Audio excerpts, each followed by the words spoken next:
Scontro frontale poco prima delle 11 all'altezza del casinò di Canoghera all'incrocio con via Paliaga lungo la Triestina. Un impatto devastante tra due auto in cui una donna di circa 40 anni di nazionalità albanese ha perso la vita morendo sul colpo, mentre è in gravissime condizioni la dodicenne che era con lei, trasportata con l'elisoccorso all'ospedale di Padova e ricoverata in terapia intensiva. In auto con loro c'era anche un uomo che non avrebbe riportato gravi ferite.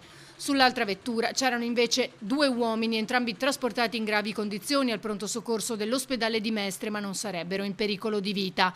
C'è anche un sesto ferito, l'autista di un furgone Amazon che si trovava lungo la strada al momento dello scontro. Anche lui è stato soccorso dai sanitari dell'ambulanza. Sul posto, oltre alla polizia locale per i rilievi, anche i vigili del fuoco di Mestre che hanno lavorato a lungo per liberare le persone rimaste incastrate tra le lamiere e mettere in sicurezza i mezzi coinvolti. Via Triestina è rimasta chiusa al traffico per circa 2 ore con lunghe code e disagi in tutta la zona per permettere l'intervento delle forze dell'ordine e dei soccorsi.